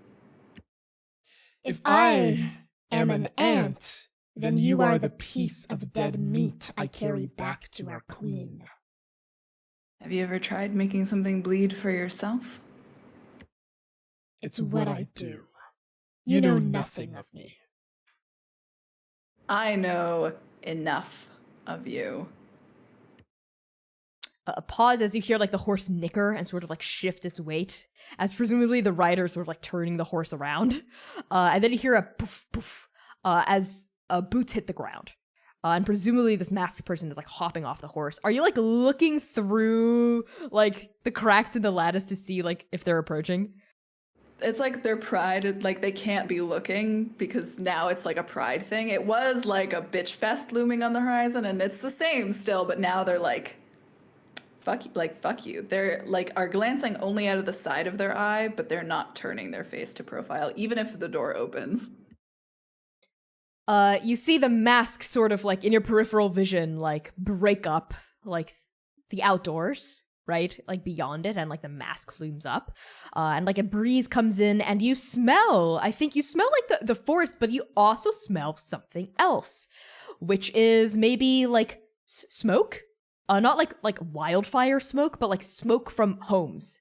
Smoke from chimneys, and smoke from like roasting meat and roasting vegetables. You're getting closer to civilization, and you even hear in like the far distance the chattering of a township, right? So you don't know how long you've been locked out, but it's been long enough for you to probably get out of the Silent Grove, and like you might be in the outskirts of Dokao now, which is the capital of Sulong, which is, you know, just a hop, skip, and a stretch away from the slumbering palace, which is where your mommy daddy lives. And this like this mask looms up between the cracks, and this person says to you, You wanted in to the slumbering palace anyway, didn't you? This is a win-win-win. Win, win, win. Not exactly what I'd call it. But you know what? That is where I'm going. Oh. Do you know how frustrating it is to have destiny fucking pulling at you all the time? And then they finally like turn and look. I was always gonna have to come back here, whether or not I fucking wanted to. So here I am, stepping willingly into the jaws of the tiger. Fuck you. Destiny chooses people like you. It abandons people like me. Forgive me for finding it difficult to sympathize with a prin. Don't fucking talk to me about destiny abandoning you. Don't fucking forget that I'm not a fucking prince anymore. Don't fucking forget who I am. And who are you? A washed-up monster hunter with nothing to live for? I'm the bitch that's about to kick your teeth in. Do And you- the do you box attack? explodes. okay, what all right, round two, what do you do? What's happening? I don't even know what's happening. You said that there's an arcane lock on that bad boy? Yes, it prevents it from being opened. Well, it doesn't prevent it from being broken with my hands. So, I mean, Culling Edge is still active, so, well, oh, I shouldn't use Vanash, should I? Well, I would like to rage first and foremost. So there is just a cute bit of red fucking lightning going on here. And Oka just like both feet to the palanquin, and they're like throwing themselves out. Okay, make an attack roll with your body against the side of this palanquin. Natural fucking 19, baby. I don't even know what modifiers you want me to add. Yeah, that's I think that will be sufficient.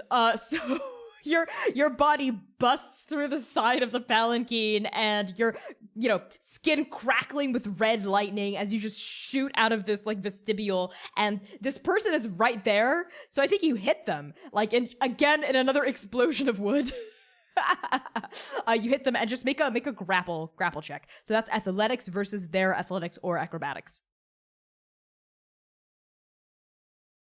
Oh no! What'd you get? A nat 1? Yeah, that's pretty bad, Oka. And I don't think you have any inspiration left, do you? You have one? You have what? Would you like to use it, or do you want to take the L?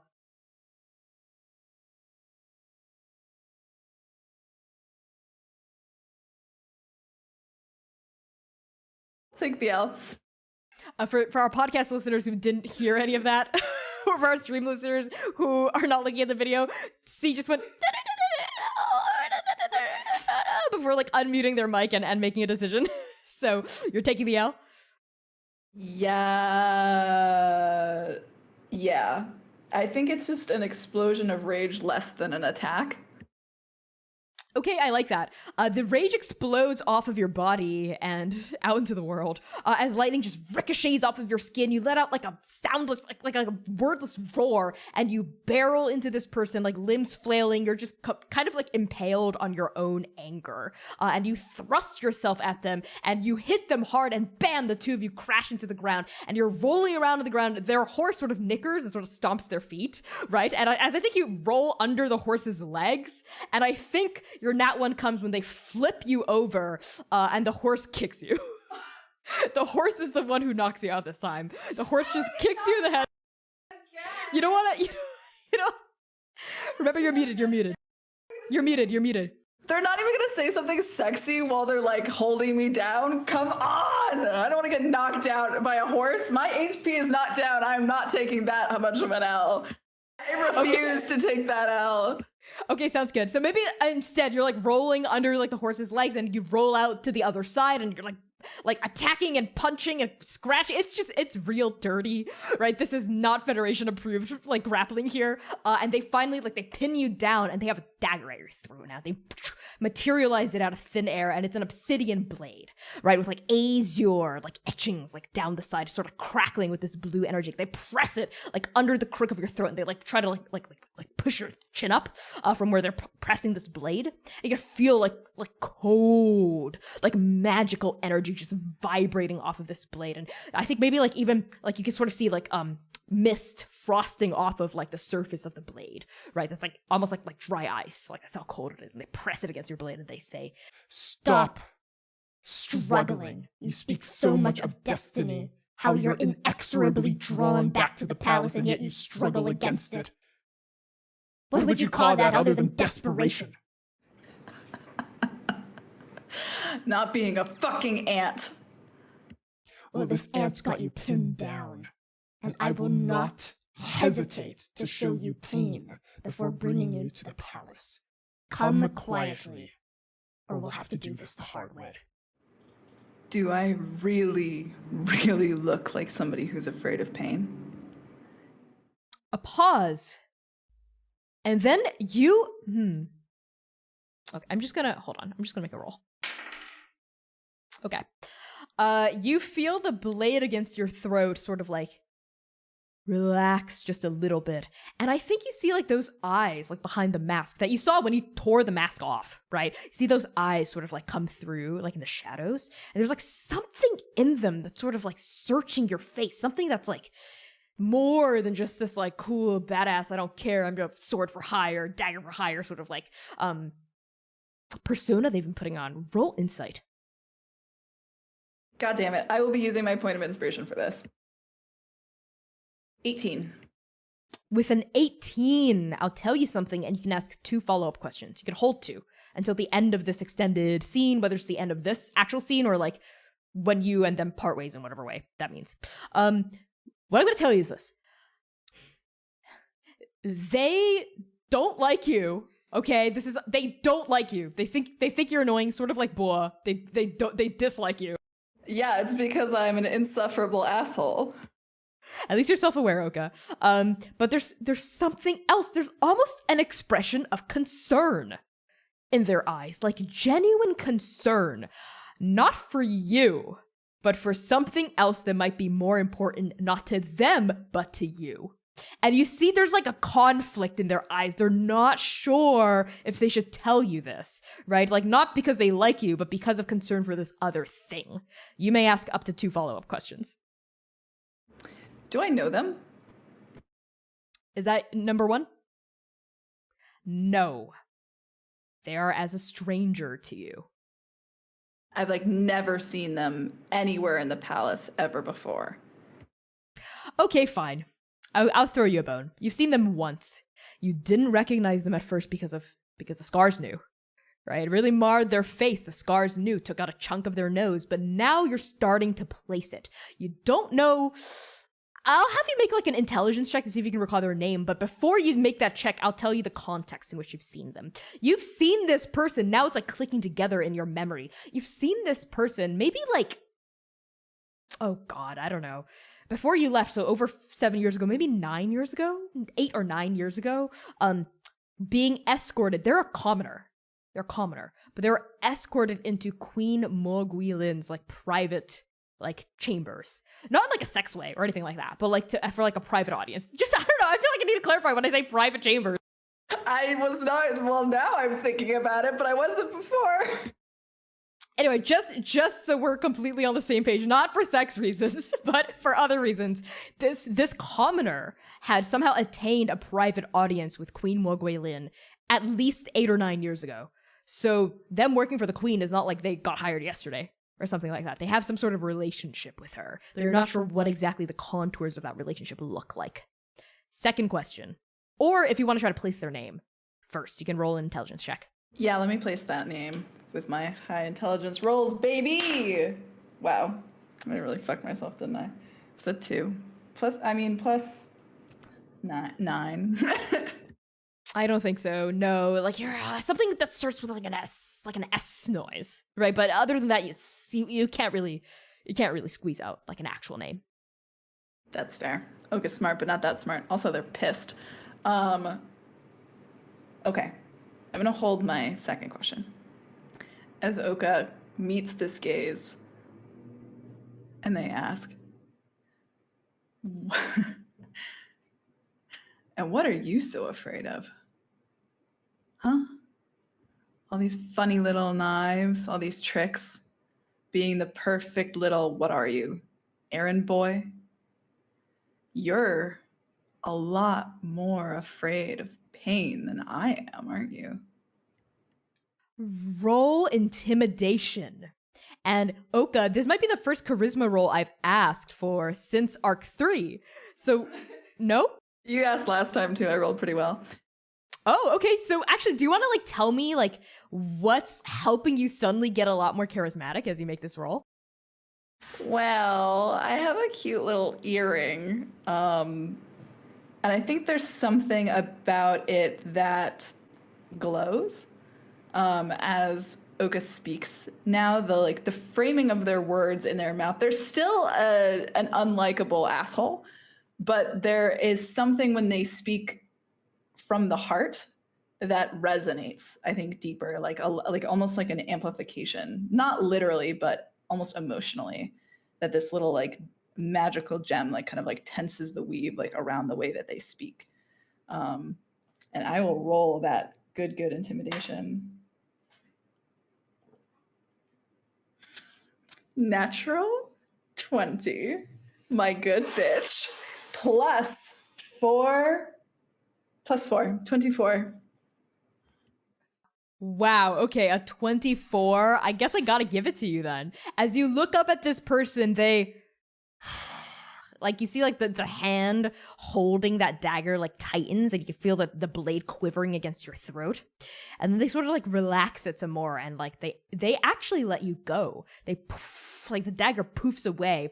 But they don't, like, get off of your body, but they, like, poof the dagger away to show that they're, like, not gonna fight you anymore. But as they look down at you, they say...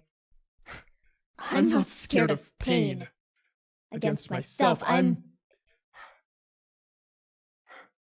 You You have siblings. You have sisters. You have 3 younger sisters, don't you?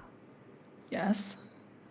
And I think the like at the mention of their sisters, the rage starts to fade, and like more of the confusion, because the insight roll still wasn't there, but like their words are, so they're perplexed, and the rage starts to fade away a little.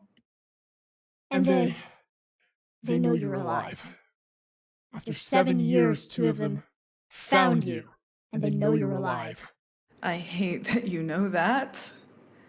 How do you know that? The Queen. I'm her eyes and ears. I act as her hand. Those in the criminal underbelly of too long, they know me as the Prince of Knives. I'll make the note, Connie. I'll make the note. It's a cool name. Thank you for that. It's kind of sexy. Whatever. You're welcome. They continue, and they say, The Queen, what she has planned for you exactly, I don't know, but it's not good. The only reason I'm telling you this is because I'm in love with your sister.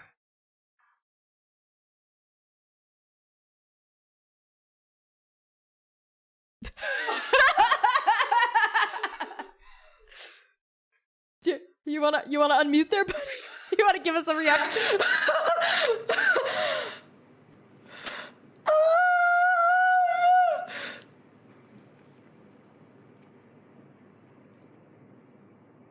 Do you want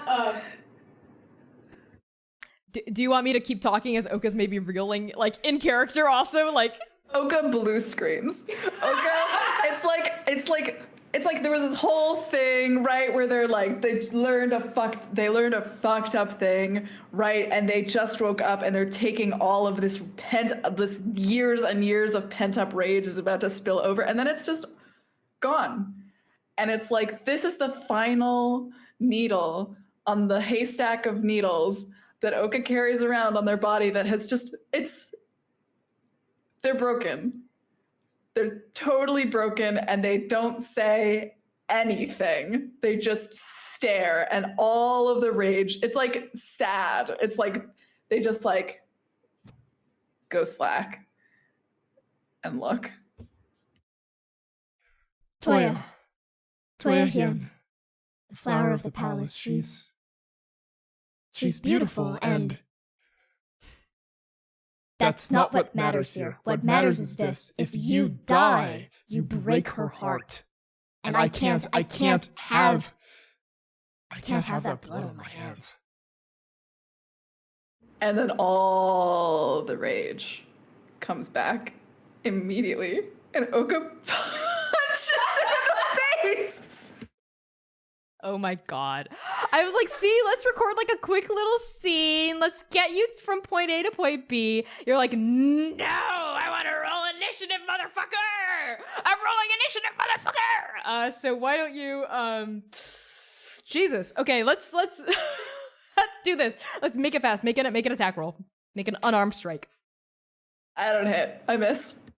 Okay, yeah, you hit, you like punch upward, they grab your hand, and they flip you around, and they pin you to the ground, right? So like you're now on your belly, and they're on top of you on the back, they're pinning you in like a T-bar, like behind your back, right? And like, oh, like pulling on your joint. And they go, Stop struggling, I'm trying to help you. It's really, and Oka's like smushed against the ground, right? It's really not fucking helping. Shouldn't you be a little fucking nicer since you love my fucking sister? The Queen wants to kill you. You hear me? Obviously. I can't do that to Toya. Then let me up. I'm not gonna fucking run away. Just let me up. pause, and they like slowly let you go, and you feel like the weight on your hip like relent as the Prince of Knives like rises from off your body. What do you do?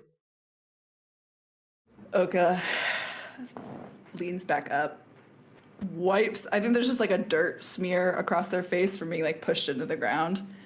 They wipe it away. Boa's words are kind of floating around their mind, like "be better." They're really mad that they've got pinned like 3 times by this person. It's And really almost 4 times by horse also. how dare you?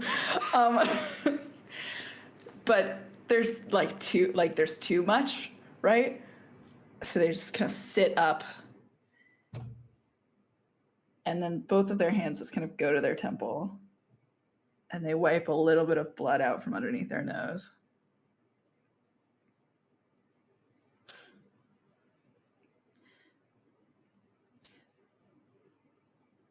How is she? Who? Toya? Who the fuck else? I didn't expect you to. I Just answer, please. she's well.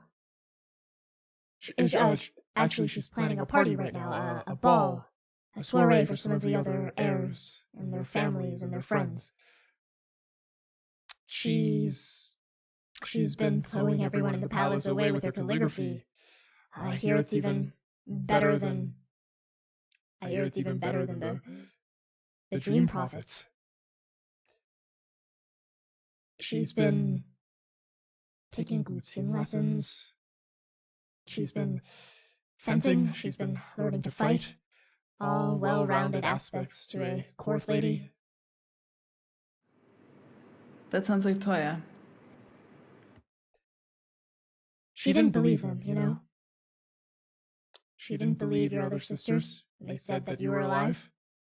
I told them not to tell her because I knew she wouldn't, and I knew somebody, and they kind of make a pointed look, would overhear.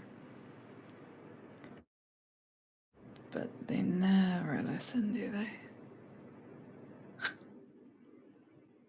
But Oka kind of smiles when they say it, too. No, they never do.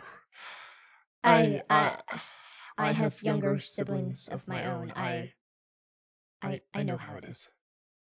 I would do anything for them. You are doing anything for them. Yes. I am.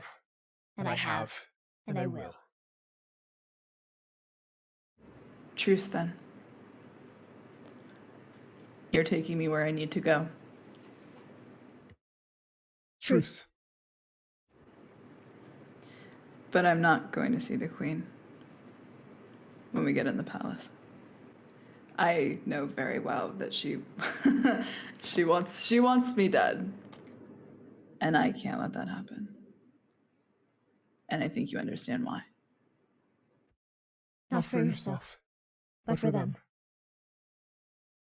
For all of them. And that's kind of a, broad remark to all of them.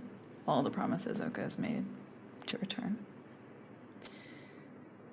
And they pause and stand up kind of slowly, crack their neck.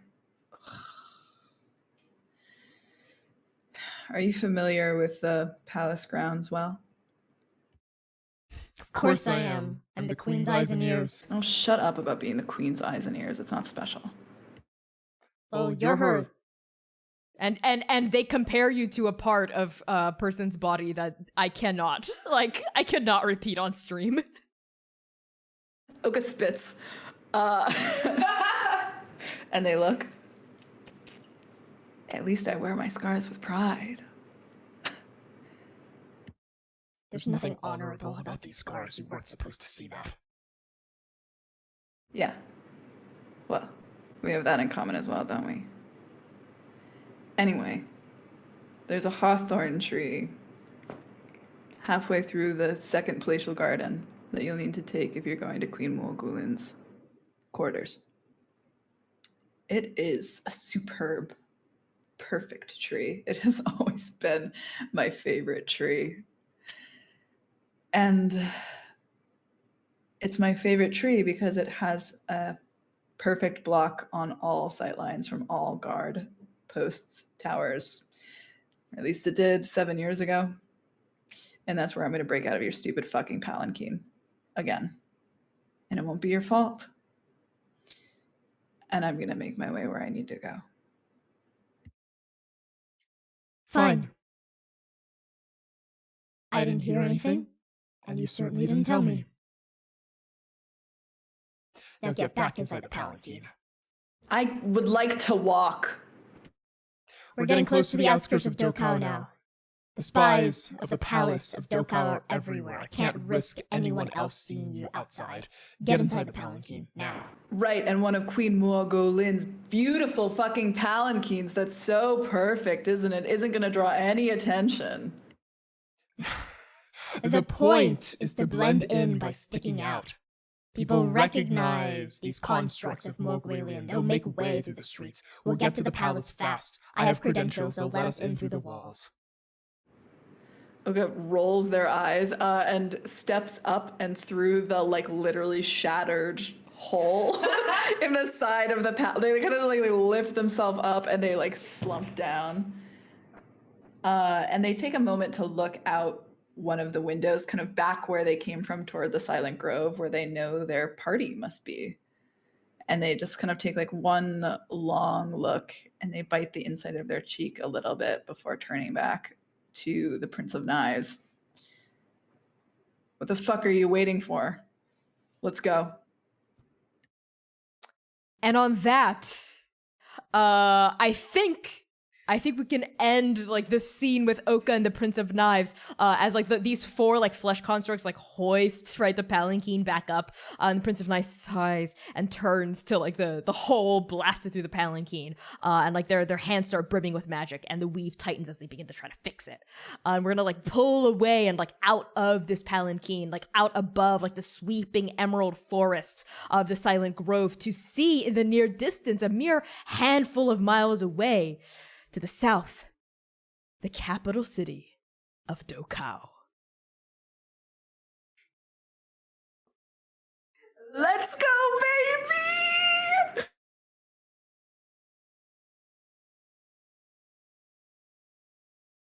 And that's that, friends. That was the scene I recorded with Oka, and I believe that is going to be the end of our session here. That was Arc 4, Episode 2, A Nightmare Facsimile. Thank you to everyone for tuning in. Look at those lore drops we've got. So many lore nuggets today for everyone. Mind blown. So thank you everyone for tuning in. Please gush about it in our Discord server and in Campaign Talk. And look, a big thank you to Mitzi for clipping all of those clips while that was happening. We really appreciate that. So let's do some outroductions and let's raid someone awesome. So I have been your GM and producer, Connie. My pronouns are they, he, and she. You can find me on Twitter, Itch, and Patreon at by Connie Chang. That's BYCONNIECHANG. And yeah, I do Transplanar. That's my thing. That's my main squeeze. Saturdays at 3 p.m. US Central Time, right here on Twitch. Transplanar RPG. You're in the right place. We also drop new podcast episodes every Tuesday. So check out Transplanar RPG's past episodes as a podcast on Spotify, Podbean, Apple Music, wherever you pod your casts. Tuesdays is when we drop new episodes. We also, on Tuesdays, have a brand new mini-series. We have launched Andake Anthologies, which if you don't know what that is a multi-part miniseries that runs alongside our main campaign, which is this shindig, which features an entirely new cast and everyone's favorite GM, me, Connie. Volume 1 is the Hounds of Mercy versus Mercy's 7 Evil Exes and all of Andake, featuring the incredible players from Mercy Mercy Me and everyone's favorite reformed murder bot. All BIMPOC cast, we're all trans, we're all queer, it's fantastic, tune in, join us. Episode 2 of the Hounds of Mercy versus Andake will stream this coming Tuesday, September 21st at 7 p.m. US Central Time right here, and will air weekly for 8 Tuesdays. So this is the second Tuesday we're airing it for. Don't miss the next 8. With that, I'm going to pass along introductions to Lyra. Hello everyone, my name's Lara. I use they, she pronouns. You can find me as the artistic director of Shout, Minnesota's trans and gender diverse voices in all trans me-led choir based in the Twin Cities. You can check us out on Facebook and Instagram at Shout Minnesota. Go ahead, Erica. Hi, everybody. I'm Erica. I played V, and suddenly I feel like I'm about to get Dewey murdered after seeing all of that scene. You can find me here at Erica Newgirl. Come watch me have profane diatribes about how much I hate dolphins on my channel. Monday, 2:30 p.m. Central. I hear it's a good time getting me frustrated about dolphins. Go ahead, Max. Hey, I'm Max. My pronouns are they, them. I play Dewey, who's now Oka. So that's fun. You can find me on Instagram and Twitter at Starchmonger, where I'm occasionally active. I will pass it right back up to Connie. Okay, I'm gonna do my outro spiel. We are not having another main campaign episode next Saturday. We're taking a break. So don't tune in next Saturday. The next episode is going to be Arc 4 Episode 3 is going to come out in October. So that's Saturday, October 2nd at 3 p.m. US Central Time. Mark that in your calendars. We are skipping next week to give our cast a break, and also because so many things are happening in Minneapolis for live theater, for C. We have to go. We're just going to be missing many members of our cast for that Saturday. So we're going to take a break next week. And we'll be back because this is like a big cliffhanger to like so many yummy nom nom lore nuggets to chomp on to tide you over for that week where you'll be missing Transplanar. Tune into the Hounds of Mercy in the meantime. Please give all your love to Hounds of Mercy on Tuesday in lieu of our main campaign episode. We would really appreciate that. So with that, let's see who we're gonna raid. Ooh la la, me oh my. I usually have like C's outro to like buy me some more time to find someone to raid. So here we go. We are going to raid. Ooh. Gen Con's happening. Ooh, Utopia! Utopia is streaming with BIPOC Vamp Day, so please toss Utopia a follow. They're an BIMPOC TTRPG variety stream channel that I'm a part of. They're currently doing like a BIPOC Vamp Day stream weekend. That's really cool that I was a part of yesterday, so please, I'm going to start that raid. Everyone give them a follow. Stick around for it. At least if you can't stay much longer, just pop in there, say hello, say Transplanars, bring the raid, and use that raid message, Awoka. Awoka might be a follower-only emote, so you might want to just copy and paste the words and use a different Transplanar emote in the actual chat, just in case. So now we're going to raid. Thank you, everyone, for tuning in. We love you all so much. See you on the Flippity Flip with Utopia's BIPOC Vamp Day. Give them all the love. Thanks for tuning in. See you next Tuesday. Not see you next Friday. Sorry, next Saturday, but we will see you the first Saturday of October. This has gone on for too long. We love you. Shpeesh.